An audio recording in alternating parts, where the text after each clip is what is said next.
Hello everybody. Welcome back for another video. Hope you're all doing well and that you're all having a fantastic day. As always, likes, comments, and subscribes are appreciated. They do indeed help with the algorithm.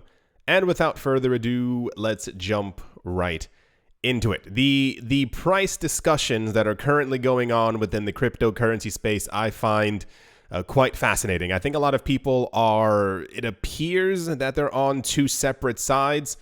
Right now, there's a lot of news for those of you who are not looking at the screen. It says Bitcoin to retest $43,500 support wall. There's a lot of news going on, price news, that a lot of people think that there is a bit lower to still go when it comes to the price of the wider cryptocurrency market. There's a lot of other really random price news for some other coins, like X altcoin is down. Can it recover? This altcoin can't break through support. Will it also go back up in price? And once again, I don't know why people continue to forget or act like Bitcoin is not a thing. Bitcoin is the heaviest magnet in the entire market. Regardless if any other coin is having, an exceptional 2 or 3 day period. We've seen this before. If you've been here longer than a year, you've noticed this as well. This coin can go up by 14-15%. If Bitcoin has a very bad day and starts slamming down, the entire market is also going to go along with it. On top of that, it says Ethereum resumes decline below 3,800. Another example, a lot of people discussing why Ethereum is going down. It's because of Bitcoin. There's a lot of news and discussion, once again, about this idea of capitulation, or like the word isn't mass liquidation. The idea being wait for the people who are impatient about the market moving up, who have decided to start selling their coins. When that amount of remember last year, I can say that now because that was 2021. Remember last year when we had a lot of articles that were talking about that every single time that prices were going down, the whales were waiting for the newest wallets to liquidate what they had, getting frustrated with the prices, getting frustrated or annoyed that things weren't moving in the way that they wanted it to. And then usually it was like a 1 or 2 week period where nothing was happening at all with the prices. You could see the prices were going down because newer people, through the there's Glassnode and Santiment and many other companies, we can actually check and track how old or new a wallet address is, how many Bitcoin it has inside of it, not who owns it, but how much is inside of it. And then usually when they end up selling, because a lot of people have gotten into the market with the idea of very quick, fast money.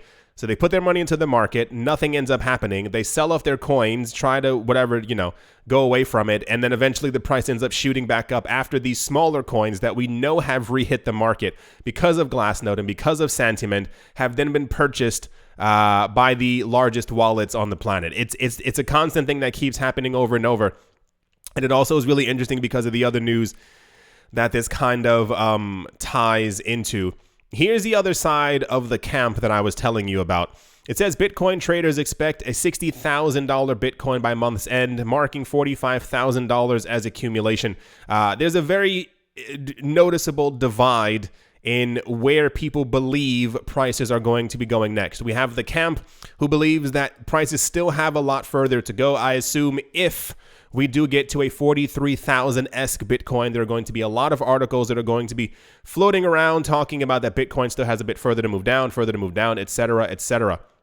However, the other side of it is a lot of people assume that the last month or two has been marked by heavy accumulation, which it has.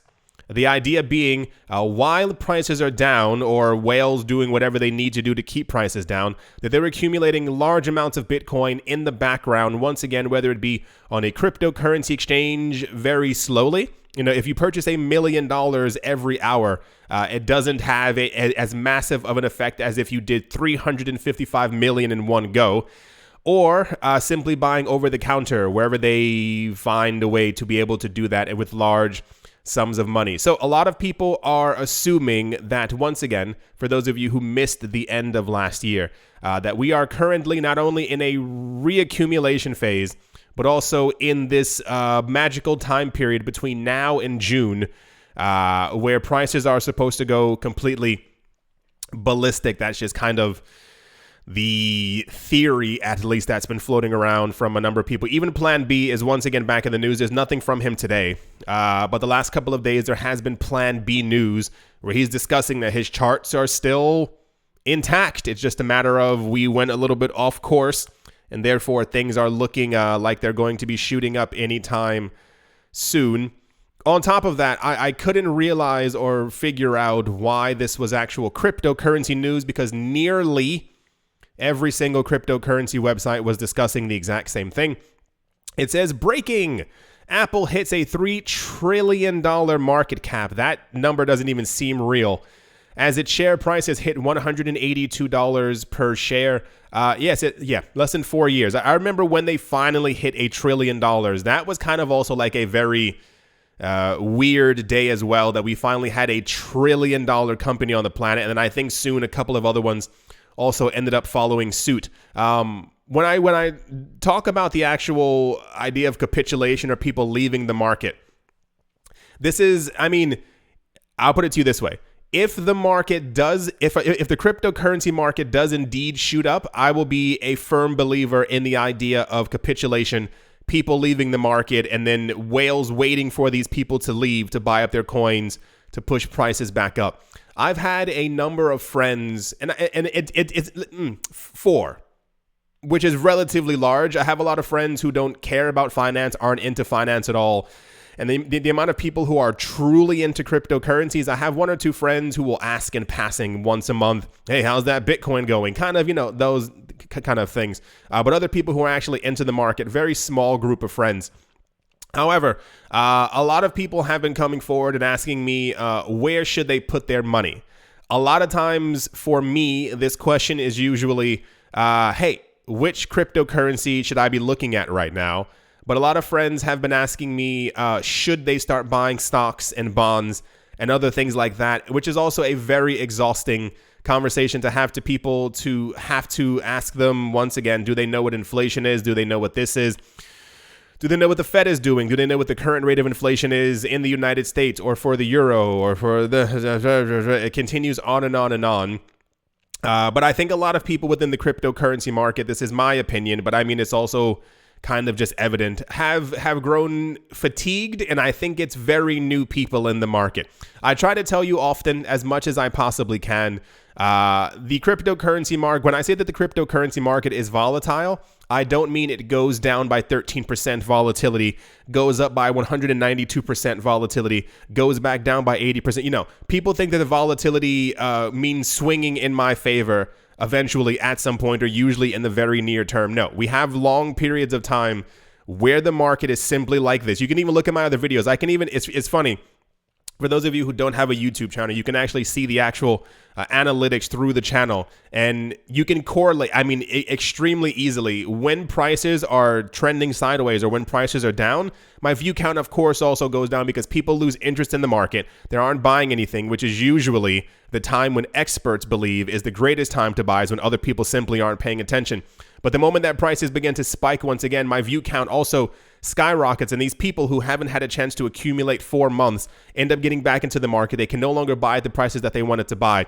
It's the same cycle over and over. Not that I didn't believe in cycles before, but they're so obvious at this point. It's kind of almost laughable. So a lot of cryptocurrency websites, to bring it on back, were discussing Apple. And I was like, why is everyone talking about Apple? I assume the $3 trillion market cap thing was a very big point of discussion. But people are now looking at the numbers and realizing that a number of stocks have actually outperformed Bitcoin over the last 12 months, which is usually not what ends up taking place. But for those of you not looking at the screen, it says Apple holds the edge by outperforming Bitcoin on the yearly chart. Same exact thing right here. It says Alphabet, Nvidia, and GameStop have outperformed Bitcoin in 2021, which is usually not what happens the year after Bitcoin has had its halving.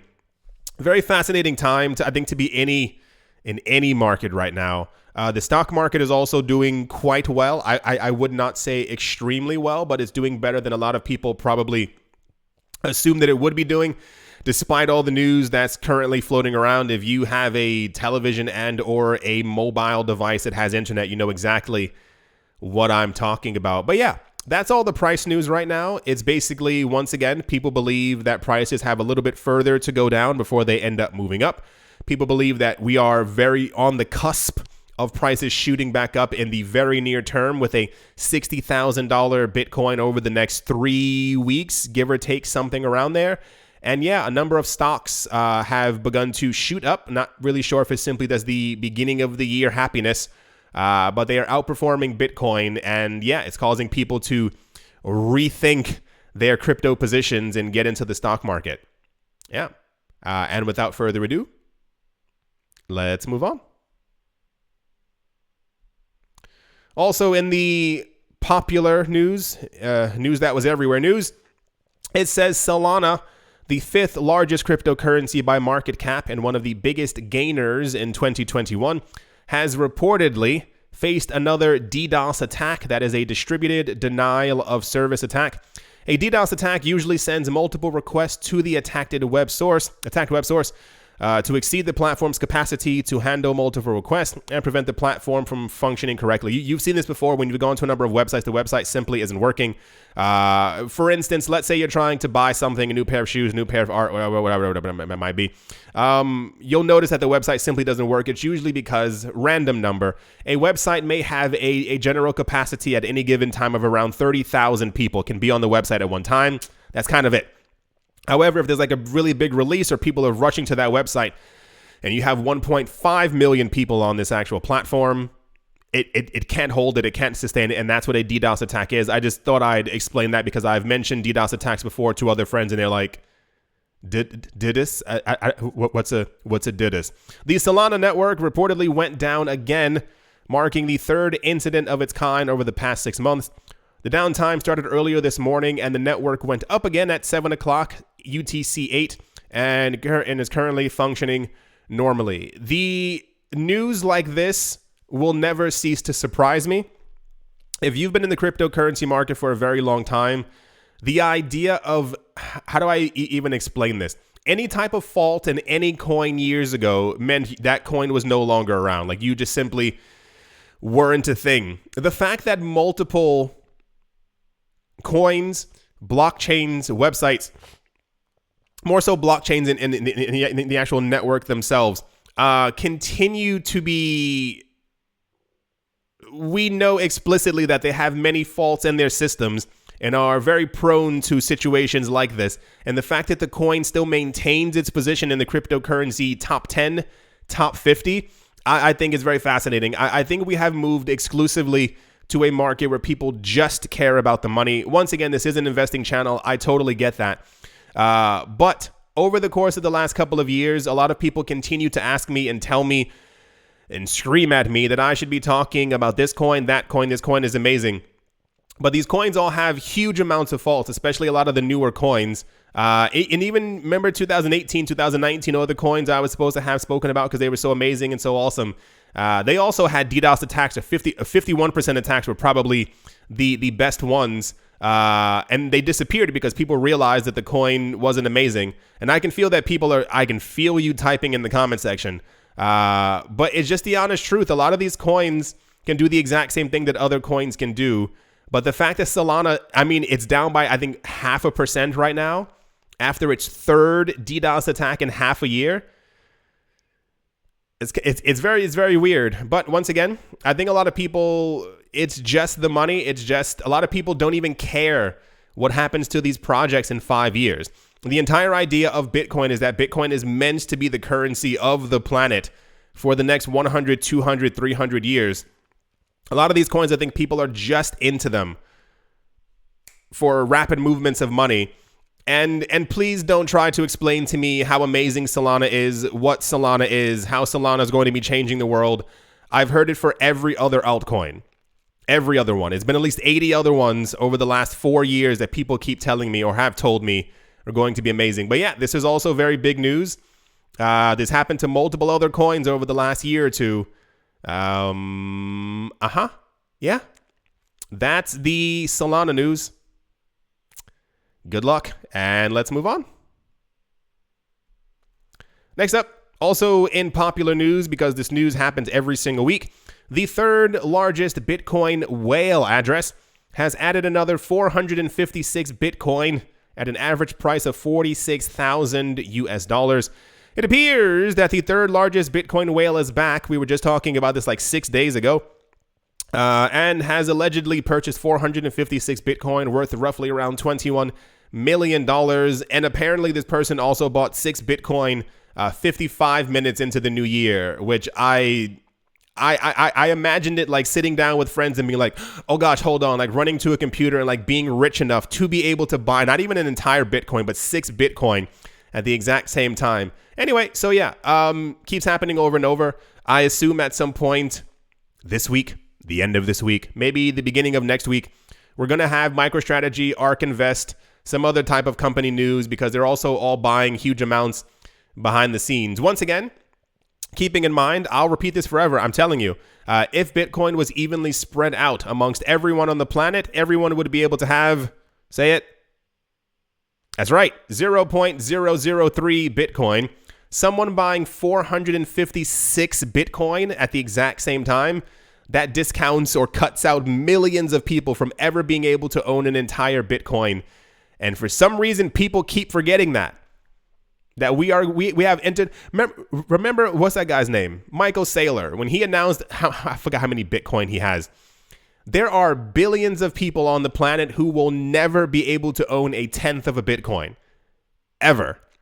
I don't know how people keep not paying attention to the fact that rich people are only buying huge swaths of Bitcoin every single day. But alas, it just is what it is. So yeah, that's the Bitcoin whale news. We're going to get this news again in the next couple of days, especially if we dip again, we are going to get heavy-handed whale news. Or if prices shoot back up, we're going to get news about other wallets that people figured out had been accumulating tons of Bitcoin while prices went down. It just seems, it's just how things are. All right, that's the whale news. And let's move on. I'm not sure why this was news, and I mean just completely.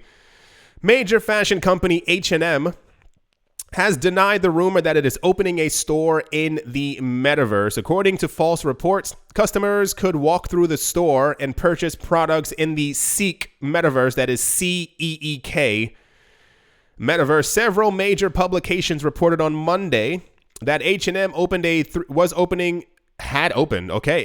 store in the Metaverse, including the Economic Times and Mashable India. H&M is a major fashion brand, money, yada, yada, yada. However, the company has denied the reports that it is opening a store in the Metaverse. When Bitcoin News inquired about the news, a spokesperson for H&M clarified, "We'd like to confirm that H&M is not opening a store in the Metaverse at this time." According to the false reports, the company said that customers would be able to walk through the store, choose the products they want, and purchase them in the CEEK City Universe, making payments with CEEK Seek tokens. This was, a lot of times we get ridiculous news, but the fact that people were actually excited about this news really just means, go get some fresh air outside, like go read a book, ride a horse, like climb a tree, just do something else with your time. And maybe it's just me because I don't find shopping, if I have to buy clothes, wow, okay, cool, I go and do it. It's not like a 90210 kind of event where I'm going outside, skipping down the street with my friends, holding on to these bags that we just purchased, and whatever. Why anyone would want to go to a Metaverse, to go to an H&M, to walk through their aisles to buy clothing is completely beyond me. I want to understand really desperately why that would be so exciting to anyone or any store. The idea being, if we are in a metaverse, or in the future, if metaverse eyes are everywhere, there's no limits to what you can actually do inside of a metaverse. You can fly. You can run really fast. You can swim underwater and not have to worry about inhaling oxygen because you're in a metaverse. You can ride with the dolphins. You can create 5 dragons. You can split yourself in half. There's no actual limit to what can be done inside of a digital world. So the idea of people wanting to put on a headset or have VR glasses or AR glasses and walk into, that's what you would spend your time doing. I don't really get it. We had news a couple of days ago. I think it was Ferrari who's thinking of creating Ferrari NFTs. Why? You want to drive in the metaverse? There's no physical. It's literally like the Matrix. If you haven't seen the Matrix, for heaven's sake, please go watch it, or just watch like a YouTube video where they like explain the Matrix. There's no limit to what can be done inside of a digital world. Sorry if I'm getting a little riled up, but there's so much news like this that these companies keep making these, like either making a new metaverse or so and so. Like the fact that people on Instagram and on the internet and on Twitter were, excited that they would be able to walk. Imagine wasting your time in a world where you can do anything and you walk through H&M. It just doesn't, I want to understand logic really bad because I'm just not getting it. Anyway, so yeah, here's the clarity. H&M, thank goodness, is not creating a digital store. Why? Why would you want to do that? Anyway, that's the H&M news. Oh boy, and let's move on. Like, why would you want to waste your time? It just doesn't. You can do anything. Anyway, next up, Yosuke Matsuda, president of Square Enix, the Japanese developer behind Final Fantasy and Kingdom Hearts, has allegedly set his sights firmly on NFTs and blockchain. He said, "I see 2021 not only as Metaverse Year 1, but also as NFTs Year 1, given that it was a year in which NFTs were met with a great deal of enthusiasm by a rapidly expanding user base." This was what he said in his New Year's letter. The president also attributed much of the metaverse momentum to sophisticated blockchain technology, before reiterating that Square Enix changing strategy to meet the new environment. To address the changes in our business environment, he said, the medium-term business strategy that we unveiled in May 2020 identified AI, the cloud, and blockchain games as new domains in which we would focus our investments, adding that Square Enix has been aggressive in research and developments in these areas. A number of years ago, one of the main ideas that people believed would send cryptocurrency into the mainstream was gaming. They were, I don't even remember all the other iterations or things that people were thinking of that would get people into the cryptocurrency space. 99% of them failed. They were very weird things that people had in mind. The one that kind of stuck was gaming. If you can get people to use the blockchain without knowing that they're using a blockchain, well, then blockchain and cryptocurrencies are completely mainstream. It's kind of the idea of all the back end things that happen with email. No one's thinking, well, I'm using this protocol services, I'm doing the blah, blah, blah, blah, blah. As they're sending an email, they're simply just using an email. This is how the entire thing goes. So a lot of people are quite excited. I myself, for those of you who did not know, I play video games as well. Final Fantasy being one of the funnest. Anyway, so let's see where this goes. I want to know the true extent of this. I think we are going to get to a situation where we have about 900 metaverses, and people are going to start whittling them down as to which one is the best one. The idea of blockchain or NFT gaming, which I told you about before last year, when a lot of people keep assuming that NFTs are just pieces of art. No, it's also going to be anything inside of a video game that can be transferred to another thing. The idea being the two characters right here. I won't say their names out loud because I don't know what YouTube is doing anymore. Basically, let's say you really like his sword and you decide to take it into another game. You'd be able to do that because on the blockchain, it would say that you own this sword, and therefore this is the characteristic of the character that you're able to bring into another game. Yeah, let's see how this goes. Very popular news. Final Fantasy developer talks Metaverse, reaffirms further focus on AI and blockchain games. Square Enix chief hints about plans for NFTs, Metaverse, and blockchain in 2022. I hope they do it well. I have a feeling a lot of these metaverses that are going to be built are going to be very restrictive is the word that I will use. I'm only aiming for any type of a decentralized metaverse where you can literally do whatever you want, which is what I believe the metaverse should actually be. But Yeah. Anyway, that's the video game NFT Metaverse Blockchain 2022 news.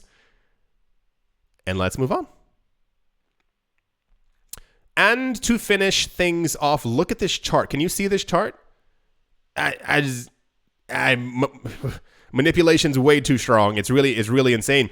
Cardano is allegedly going to spend the next 6 to 9 months of this year perfecting its decentralized applications, or dApps, ecosystem. This is according to Charles Hoskinson, the CEO of Input Output Hong Kong. Hoskinson revealed that in his first educational podcast for the new year, a whiteboard video on dApps and development. Okay. The podcast set out to highlight the advantages of Cardano's dApp and development model over others such as Ethereum. A key subject of the podcast was the design considerations that went into building Cardano's extended unspent transaction output model as opposed to Bitcoin's unspent transaction output model and Ethereum's account-based model as well. Hoskinson highlighted that the major difference in these models was their expressiveness, a computer science term that is used to describe the breadth of ideas that can be represented and communicated in a programming language in the field. The more expensive a language is, it should be expressive a language is, the greater the variety and quantity of ideas it can be used to represent. This is now the third time, I believe, since the beginning of this year that we have gotten what Cardano is going to be doing in 2022 news. Sure, just do it. I say it all the time. Cardano has already made it so I believe it wasn't it the top 3 coin at one point. It's able to do it again. I think there's such a huge amount of focus on what we're going to do, what we're building, what's coming next, as opposed to simply just announcing it once and kind of getting on with it. By all accounts, by all measurements, when Cardano was first released, the blockchain did not look too good. It has a lot of activity. It has a lot of movement. It has a lot of structure now. So anything is possible, but I feel like it's moving into a 2018 Ripple / XRP kind of thing where they keep announcing that they're going to do stuff, where they keep saying that this is going to happen, where they keep mentioning that they have this testnet and that testnet and so on. So remember, 2018 was the year of XRP would have dozens of partnerships with banks around the world. We kept on hearing that over and over. And then I think it was 2 banks, and they weren't even real banks. They were companies that people had acquired who got a banking license. So I hope that Cardano doesn't go down that path. Once again, you should all know I own some Cardano as well. It's just more of a, just do it.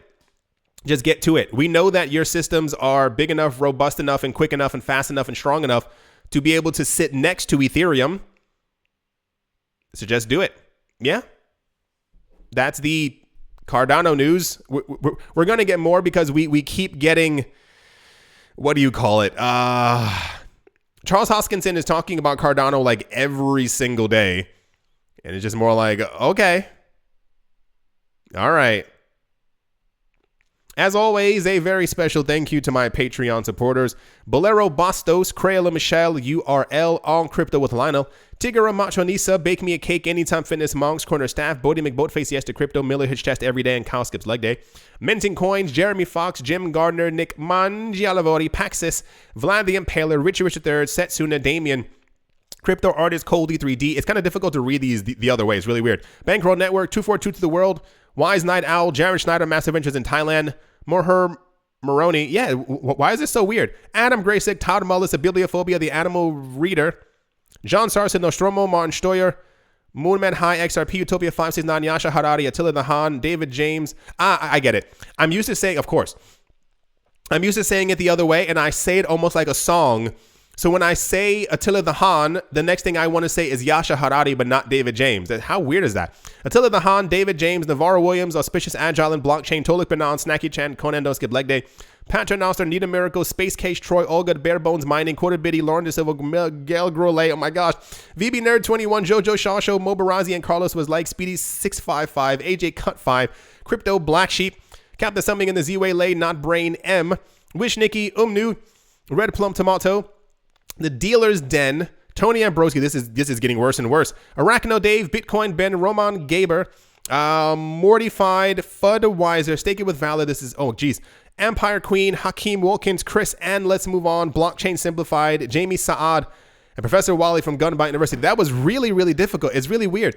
I was sitting, hello friend, if you're watching this. I was sitting in a restaurant with a friend and he was asking how I'm able to say the Patreon name so quickly. I speak very fastly all the time, if you had not noticed. I do this in nearly every language I speak, and sometimes people can't understand me. Another discussion. And so I started saying the names of the Patreon list, and then I realized he was like, you're kind of like melodically saying it. And I think I'm just used to only saying the names in that fashion. Doing it backwards was really, really difficult. It's kind of like when I also like say the names, like actually literally say them backwards as well. That's also like my brain begins to just start melting. It's very, very weird. Thank you all. Bringing it back. Thank you all very, very much for your continued support. Thank you to all the new Patreon members. Thank you to everyone out there who is still here, who has supported me throughout the years, who is a new supporter.